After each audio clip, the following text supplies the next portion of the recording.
What if I told you that sometimes our greatest teachers appear where we least expect to find them? What if the person society has written off, the one they've made invisible, carries within them the power to shatter every assumption we've ever made about worth, about strength, about what it means to be human? Today, I want to share with you a story that will challenge everything you think you know about homelessness, about martial arts, and about the invisible barriers that racism builds in our communities. This is the story of Marcus Steele Williams, a man who walked into a karate dojo in 1974 Los Angeles, wearing torn shoes and carrying the weight of a society that had forgotten him. But Marcus carried something else to a legacy of resistance, a mastery forged in the fires of the Black Power movement, and a quiet dignity that would ultimately transform not just one martial arts school, but an entire community's understanding of what it means to judge by appearances. This isn't just another feel-good story about overcoming adversity. This is a story about how the intersection of racism, poverty, and prejudice created a perfect storm that nearly destroyed a master. How that same master used his pain to forge something revolutionary. Because sometimes the most powerful lessons come not from those who've never fallen, but from those who've learned to rise again and again, carrying their scars like badges of honor. Marcus Williams was born in 1943 in Watts, Los Angeles, into a world where the color of your skin determined not just where you could live, but how far you could dream. His father, Samuel Williams, was a dock worker who had migrated from Alabama during the Great Migration, carrying with him the quiet strength of generations who had survived slavery and Jim Crow. His mother, Dorothy, cleaned houses in Beverly Hills, returning each evening with stories of a world that seemed to exist in a different universe from their own dot in 1958. When Marcus was 15, everything changed. The Watts riots were still 7 years away, but the tension in the air was already palpable. Young Marcus discovered martial arts through an unlikely source, an elderly Chinese man named Master Chun, who ran a small herb shop in Chinatown. Master Chun had fled China during the Revolution, carrying with him ancient knowledge of Kung Fu that had been passed down through generations. The 1950s and 60s were a time when martial arts in America were largely segregated. White students trained in sanitized suburban dojos, while black students, if they were accepted at all, often faced discrimination and limited opportunities. But Master Chun saw something different. He recognized in Marcus not just athletic ability, but a hunger for something deeper, a way to channel the rage and pain of growing up black in America into something transformative.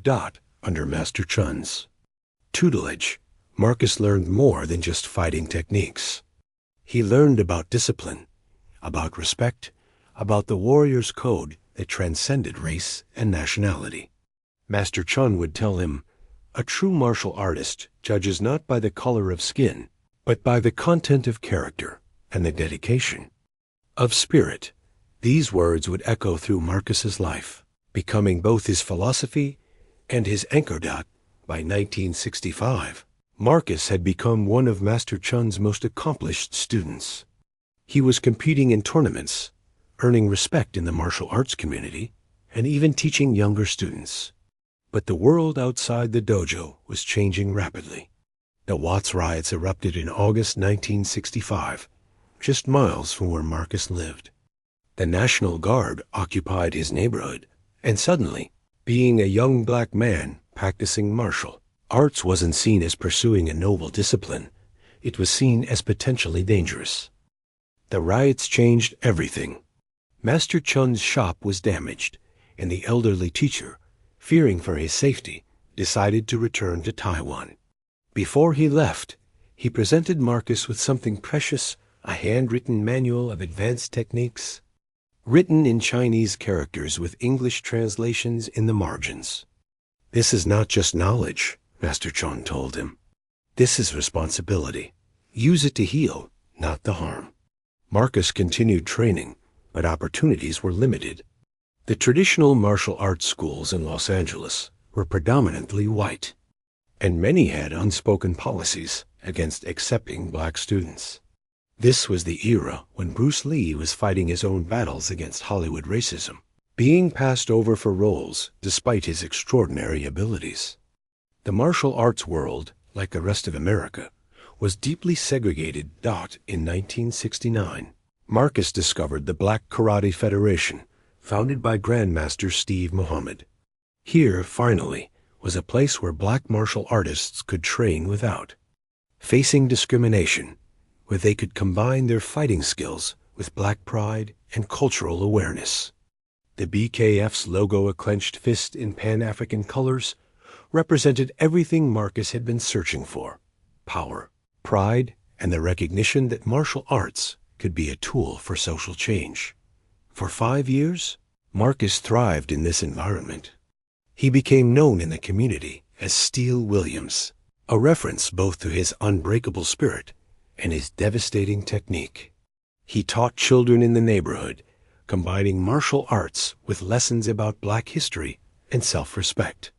He was building a life, a reputation, and a future. Marcus developed a unique fighting style that blended Master Chan's traditional kung fu with the innovative techniques being developed in the black martial arts community. His specialty was board breaking, not just for show, but as a meditation on focus, power, and the ability to overcome seemingly impossible obstacles. He could break 12 pine boards with a single strike, a record that had stood unchallenged in the Los Angeles martial arts community for years. And then, in 1974, everything fell apart. The collapse began with a single photograph. Marcus had been selected to represent the Black Karate Federation at a major tournament in San Francisco.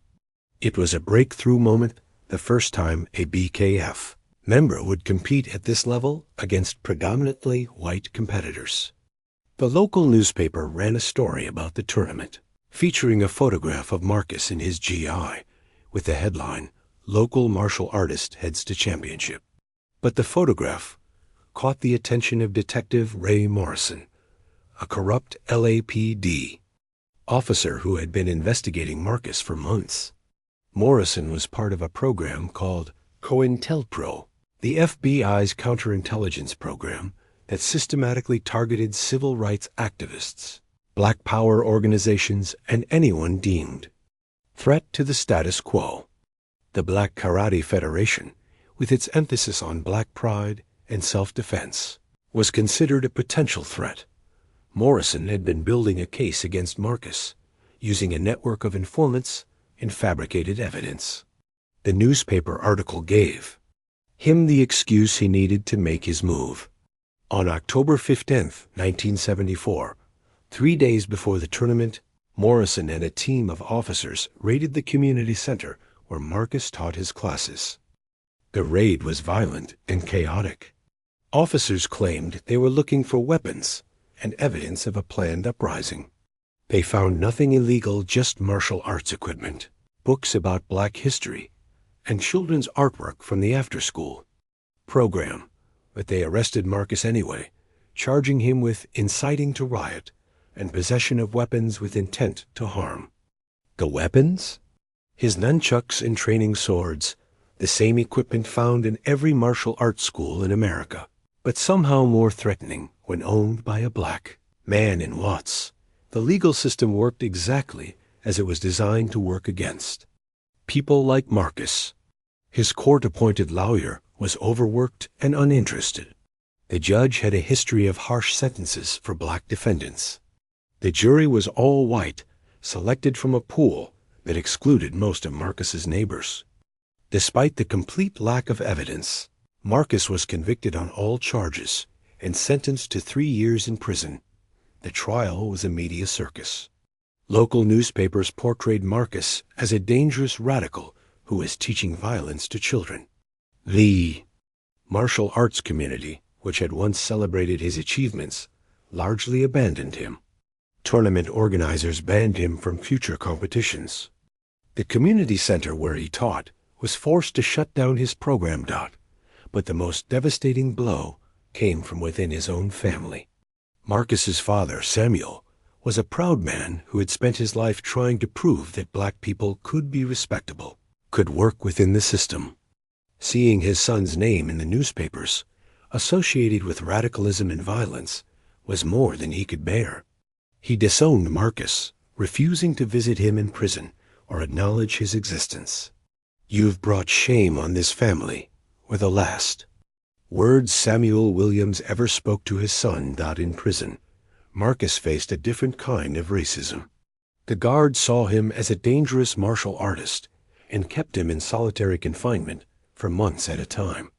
They confiscated his letters, including the precious manual that Master Chun had given him. They denied him access to books, to exercise equipment, to anything that might help him maintain his physical or mental discipline. Marcus watched his body deteriorate.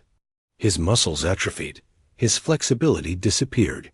His spirit, forged in the fires of martial arts discipline, began to crack under the weight of isolation and despair. He began to believe what the system was telling him, that he was dangerous, that he was a threat, that he deserved to be caged.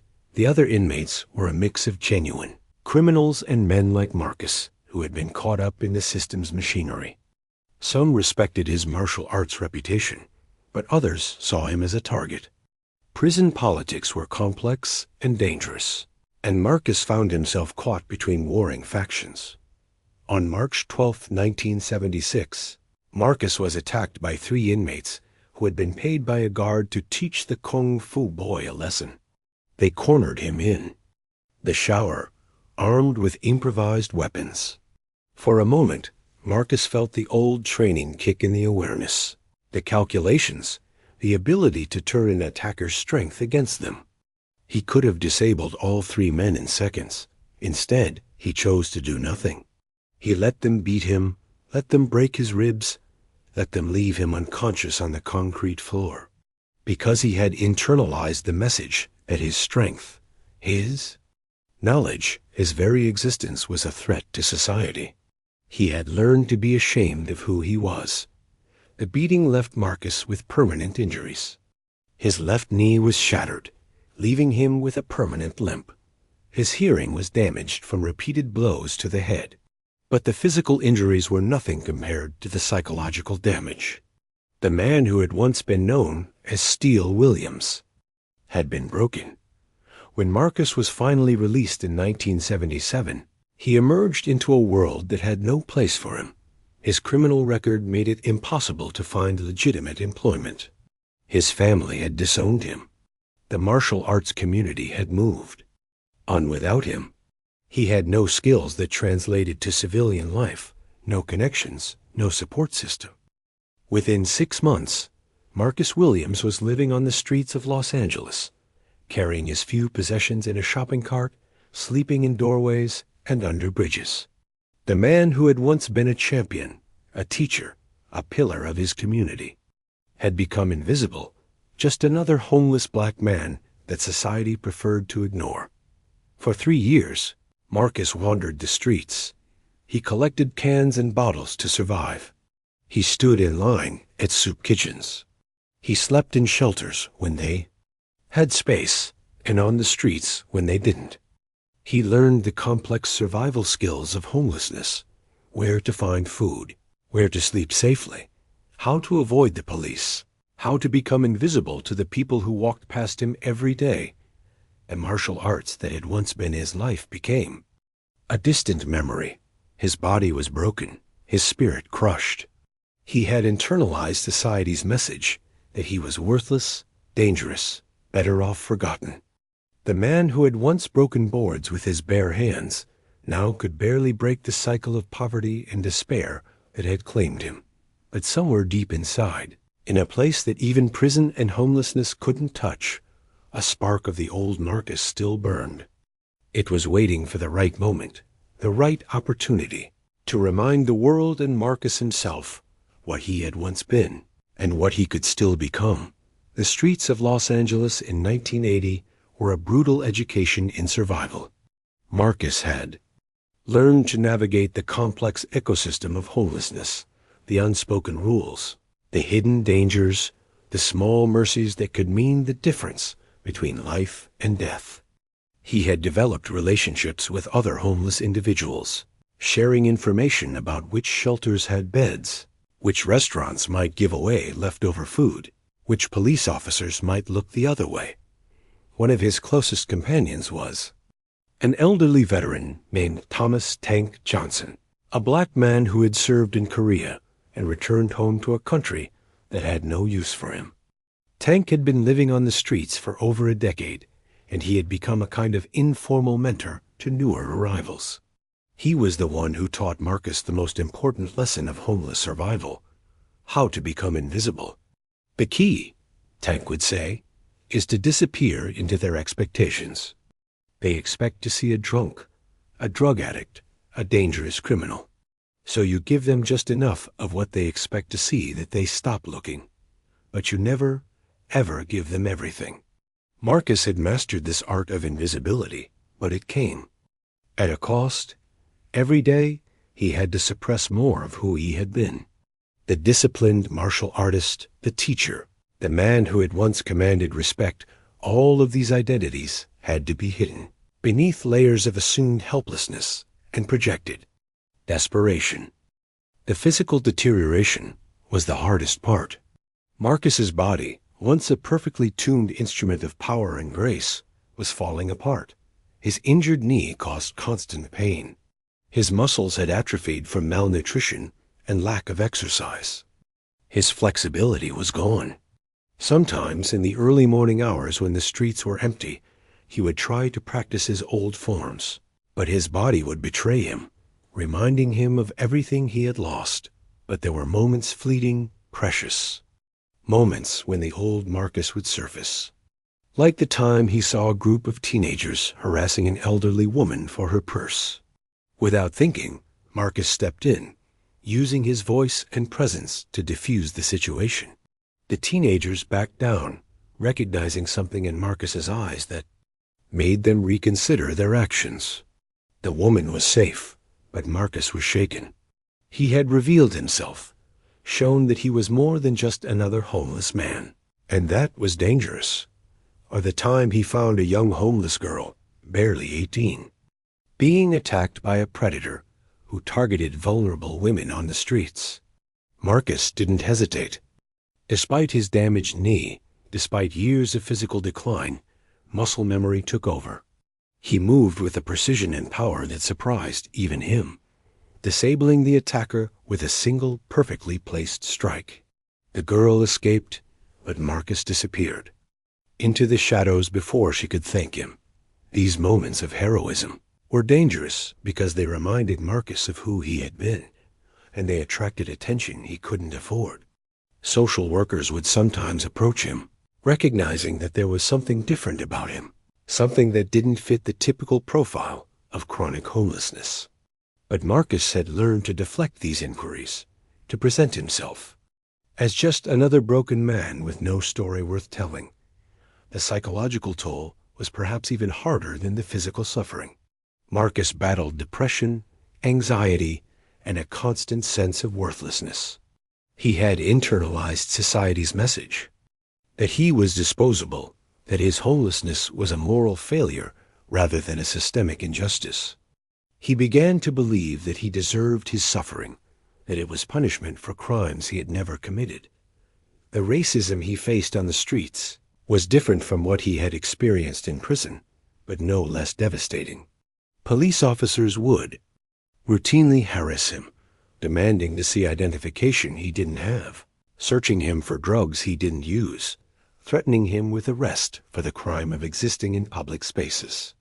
Store owners would call security when he approached, even when he was simply trying to use a restroom or buy food with a few dollars. He had managed to collect dot, but perhaps the worst racism was the kind that came disguised as charity. Well-meaning volunteers at soup kitchens would speak to him in patronizing tones, assuming he was illiterate or unintelligent. They would offer him pamphlets about finding Jesus or getting clean, unable to conceive that his homelessness might have causes more complex than addiction or moral failure. They meant well, but their assumptions were another form of violence, another way of denying his humanity.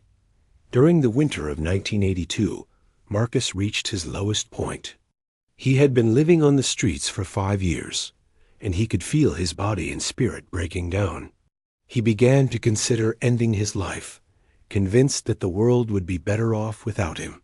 He had identified a bridge, planned a time, made peace with the idea that his story would end in anonymity and despair. But then he met Maria Santos, a young social worker who was different from the others. She worked for a small nonprofit organization that provided services to homeless individuals, but she approached her work with a combination of professional competence and genuine respect that Marcus had rarely encountered. She didn't assume she knew his story. She didn't judge him for his circumstances. She simply offered help and waited to see if he would accept it. At first, Marcus was suspicious. He had learned to distrust anyone who showed him kindness, assuming they wanted something from him or were trying to manipulate him. But Maria was patient. She would see him on her rounds, offering food or information about services, never pushing, never demanding anything in return. Gradually, Marcus began to trust her. It was Maria who first suggested that Marcus might benefit from some form of physical activity. She had noticed his limp, his obvious physical pain, and she thought that some gentle exercise might help with his mobility and his mood. She mentioned a community center that offered free fitness classes, including some martial arts programs. Marcus's first reaction was panic. The idea of returning to a martial arts environment, of facing the possibility of recognition, of being forced to confront who he had once been, was terrifying. He immediately shut down the conversation, became defensive, and avoided Maria for several weeks. But the seed had been planted. Despite his fear, despite his shame, Marcus found himself walking past the community center, listening to the sounds of training, watching through windows as students practiced forms he had once known by heart. The pull of his old life was stronger than his fear, and slowly, very slowly, he began to consider the possibility that he might not be as broken as he believed. The East Side Community Center was a modest building on Olympic Boulevard, nestled between a laundromat and a taco shop. It had been serving the predominantly Latino neighborhood for over a decade, offering everything from after-school programs to senior services. The martial arts program was relatively new, started by a young instructor named David Kim, a Korean-American black belt who believed that martial arts could be a tool for community building and personal empowerment. On a cold Tuesday morning in November 1982, Marcus stood across the street from the center, watching through the windows as a class of teenagers practiced basic karate techniques. Their movements were enthusiastic but unrefined, and Marcus found himself unconsciously correcting their form. In his mind, the instructor, David, was patient and encouraging, but Marcus could see gaps in his technical knowledge. For 3 weeks, Marcus maintained this routine. He would arrive during the morning classes, stand at a distance, and watch. He told himself he was just curious, just passing time, but the truth was more complex. Watching the students practice was like watching a conversation in a language he had once been fluent in, but had almost forgotten. Each technique, each movement, each principle was a memory of who he had been. The turning point came on a Thursday morning when Marcus witnessed something that changed everything. A young Latino boy, maybe 14 years old, was being bullied by some of the older students. They were criticizing his technique, laughing at his mistakes, and generally making his life miserable. Marcus recognized the boy's frustration, his humiliation, his growing anger. He had been that boy once, in different circumstances, but with the same feelings of inadequacy and rage. The instructor, David, was well-meaning, but ineffective. He told the bullies to stop, but he didn't address the underlying dynamic. He encouraged the boy to keep trying, but he didn't give him the tools to succeed. Marcus watched as the boy's confidence crumbled, as his shoulders slumped, as he began to internalize the message that he wasn't good enough. Without thinking, Marcus found himself walking toward the community center. His legs carried him across the street, up the steps, and through the front door. The receptionist, a middle-aged Latina woman named Carmen, looked up as he entered. "Can I help you?" she asked, her voice friendly but cautious. Marcus realized how he must look unshaven, wearing clothes that had seen better days, carrying the unmistakable markers of homelessness. "I'd like to watch the class," Marcus said. "Quietly, if that's okay." Carmen studied him for a moment, then nodded. "Of course, just sign in here." Marcus signed the visitor log with a false name. He still couldn't risk being recognized, and made his way to the back of the room where the class was taking place. David was demonstrating a basic kick, and the students were attempting to follow along. The boy who had been bullied was struggling, his technique awkward and ineffective. "Higher," David called out. "Get your knee up higher." The boy tried to lift his knee, but his balance was off. He stumbled, and the other students snickered. Marcus could see the boy's face reddening with embarrassment and anger. "Excuse me," Marcus said, stepping forward. His voice was rusty from disuse, but it carried the authority of someone who knew what he was talking about. "May I?" David looked surprised, but nodded. Marcus approached the boy, who was now close to tears. "What's your name?" Marcus asked gently. "Miguel." The boy replied, his voice barely above a whisper. "Miguel, the problem isn't your knee. It's your foundation. May I show you?" Miguel nodded. Marcus positioned himself next to the boy, ignoring the curious stares of the other students and the instructor. "In martial arts," Marcus said, his voice growing stronger, "power comes from the ground up. Your feet are your roots. Your hips are your engine. Your hands are just the delivery system. Watch." Marcus demonstrated the kick, his body moving with a fluidity and precision that seemed to come from nowhere. Despite his injuries, despite years of neglect, the technique was perfect. The other students stopped what they were doing and watched in amazement. "Now you try," Marcus said to Miguel. "But this time, think about your feet first. Feel them connected to the ground. Feel the power starting from your toes and traveling up through your whole body." Miguel attempted the kick again, this time with Marcus's guidance. The improvement was dramatic. His balance was better, his technique cleaner, his power more focused. The other students were impressed, and for the first time in the class, no one was laughing at Miguel. "Better," Marcus said with a small smile. "Much better." David approached, his eyes wide with surprise. "That was incredible. Are you a martial artist?" Marcus hesitated. For 9 years, he had been hiding from his past, denying his identity, pretending to be someone else. But standing in this room, helping this boy, he felt something he hadn't experienced in nearly a decade. He felt like himself again. "I used to be," Marcus said quietly, "a long time ago." "Would you like to help with the class?" David asked. "I mean, if you're interested." Marcus looked around the room at the faces of the students, at David's eager expression, and Miguel's newfound confidence. He thought about the years of pain, the loss, the shame. He thought about the choice he had made in prison to let himself be beaten rather than fight back. He thought about all the ways he had diminished himself, all the ways he had accepted society's judgment that he was worthless. And then he thought about Master Chun's words. "This is not just knowledge. This is responsibility." "Yes," Marcus said, his voice growing stronger. "I would like that very much." The transformation didn't happen overnight. Marcus spent the next 6 months slowly integrating himself into the community center's programs, initially as a volunteer assistant in the martial arts classes, then gradually taking on more responsibilities. David Kim, the head instructor, recognized that Marcus possessed a depth of knowledge and experience that far exceeded his own, and he was humble enough to learn from this mysterious homeless man who had appeared in their midst. Marcus's teaching style was unlike anything the students had experienced.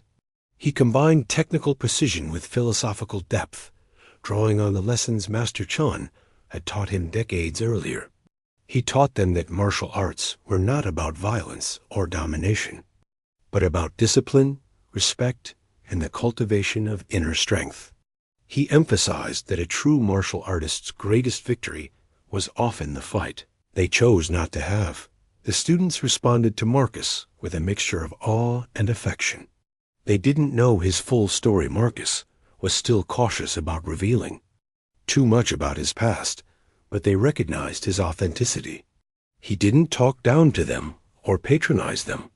He treated them as individuals worthy of respect, and in return, they gave him their complete attention and effort. Miguel, the boy Marcus had first helped, became something of a protege.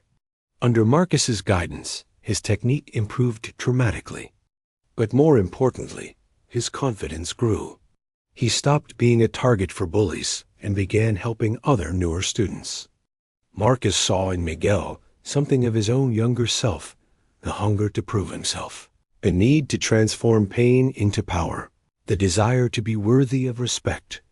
Word of Marcus's teaching abilities began to spread throughout the community. Parents, who had initially been skeptical of this homeless man working with their children, were won over by the results they saw. Their kids were more disciplined, more confident, more respectful. The martial arts program grew from a small group of teenagers to a thriving community of students ranging from children to adults. Carmen, the receptionist who had first welcomed Marcus into the center, became one of his strongest advocates. She began working with Maria Santos, the social worker, to help Marcus access services and resources. They helped him apply for disability benefits based on his prison injuries, assisted him in finding permanent housing, and connected him with a pro bono attorney who was working to get his criminal record expunged. The housing came first, a small studio apartment in a building that provided supportive services to formerly homeless individuals. For the first time in years, Marcus had a door he could lock, a bed he could call his own, a place where he could practice his forms without fear of being observed or interrupted. The apartment was modest, but to Marcus, it felt like a palace. Legal work took longer, but eventually, Marcus's attorney was able to demonstrate that his original conviction had been based on fabricated evidence and prosecutorial misconduct. The case was overturned, and Marcus's record was cleared. More importantly, the attorney helped Marcus apply for compensation from the state for wrongful imprisonment. The settlement wasn't enormous, but it was enough to provide Marcus with financial security for the first time in his adult life. As Marcus's personal situation stabilized, his reputation as a martial artist and teacher continued to grow. He was invited to demonstrate at tournaments, to teach seminars at other schools, to share his knowledge with a new generation of martial artists. The community that had once shunned him began to recognize his contributions and welcome him back. But Marcus's greatest achievement wasn't personal. It was the community he had helped build at the East Side Community Center. The martial arts program had become more than just a place to learn fighting techniques. It had become a safe space where young people could develop discipline, confidence, and respect. It had become a place where the values of the old Black Karate Federation pride, resistance, and community empowerment could flourish in a new generation. In 1985, 3 years after his return to martial arts, Marcus decided to attempt something he hadn't done in over a decade: break boards.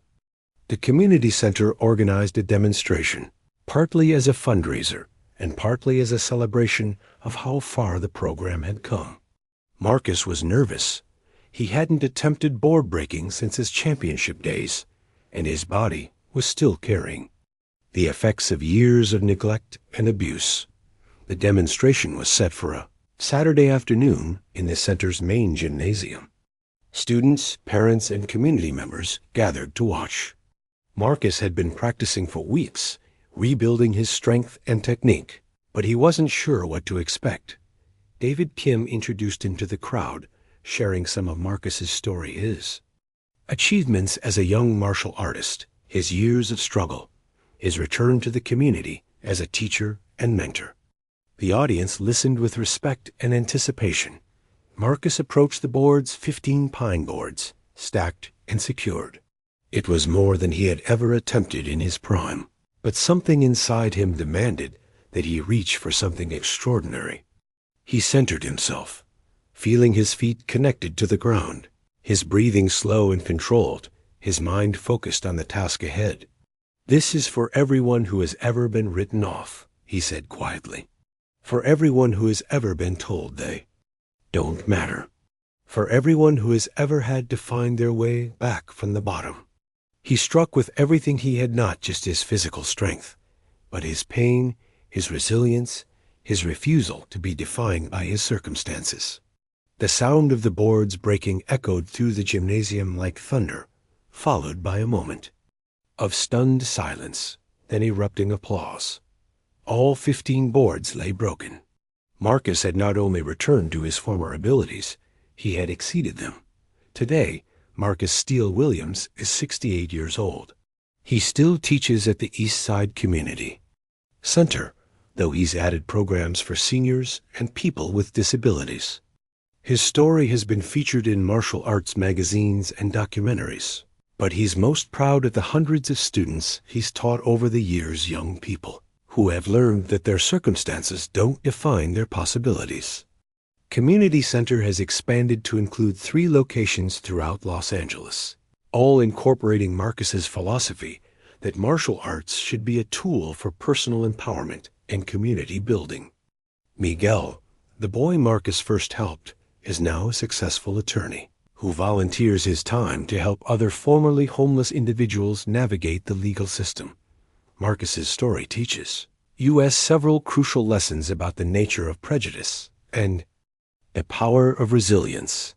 First, it shows us how easily society can discard individuals who don't fit comfortable categories. A black martial artist in the 1970s was seen as threatening, and the system worked to eliminate that threat without regard for truth or justice. Second, it demonstrates how homelessness is often not a personal failure, but a systemic failure, a result of policies and practices that push vulnerable individuals to the margins of society. Marcus's homelessness wasn't caused by addiction or mental illness, but by a corrupt system that targeted him for his beliefs and his identity. Most importantly, Marcus's story shows us that human potential is never truly lost. Even after years of degradation and despair, the spark of excellence, of dignity, of worth can be rekindled. Sometimes it takes the right opportunity, the right community, the right moment of recognition. But it's always there, waiting. As Marcus often tells his students, the most important fight you'll ever have is the one against the voice in your head that tells you you're not good enough. Win that fight, and you can win any fight. The boards break, the assumptions shatter. The human spirit endures, and sometimes that's enough to change everything.